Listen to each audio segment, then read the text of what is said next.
Africa பறவை Wings of Compassion in the Jungle. Welcome my channel Raghunathan Srinivasan. Like, comment, share, subscribe. குவா காடு அமைதியும் ஒற்றுமையும் நிறைந்த உலகமாக இருந்தது. மிருகங்களும் பறவைகளும் இயற்கையோடு இணைந்து சந்தோஷமாக வாழ்ந்தன.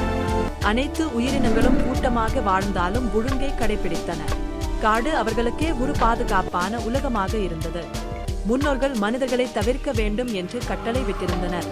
மனிதர்களின் உணவையும் அருகாமையையும் அவர்கள் ஏற்கவில்லை. ஒரு அமைதியான காலை காட்டை மெதுவாக எழுப்பியது. பறவைகளின் குரல் காட்டை இசையாக்கியது. ஒரு குரங்கு தரையில் விழுந்த பறவையை பார்த்து அதிர்ந்தது. அது உடனே ஓடி உதவ முயன்றது.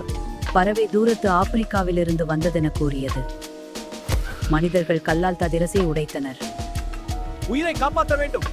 கவலை வேண்டாம், நான் மகனை தொழுது கொள்கிறேன். அதன் உயிரை காப்பாற்றுவோம். கவலைப்பட ஒன்றுமில்லை, உங்கள் நண்பர் நலமாக இருக்கிறார். நன்றி மருத்துவர். உங்கள் அன்பே அவரை குணப்படுத்தும். ஆமை வைத்தியர் மருந்தும் மூலிகைகளும் பயன்படுத்தினார். சிறகில் மெதுவாக சிகிச்சை ஆரம்பமானது. ஆமை வைத்தியர் மருந்தும் மூலிகைகளும் பயன்படுத்தினார்.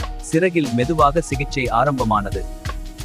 குரங்கு எல்லா மிருகங்களையும் கூட்டமாக அழைத்தது. அவர்கள் ஒன்றாக தீர்வு தேடினர். ஆம், நாம் அனைவரும் சேர்ந்து செயல்படு.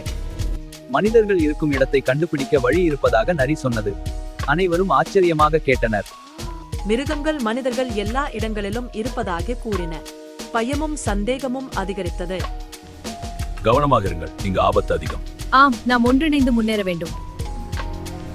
நீண்ட பயணத்தின் பின் பறவை தன் நாட்டை அடைந்தது.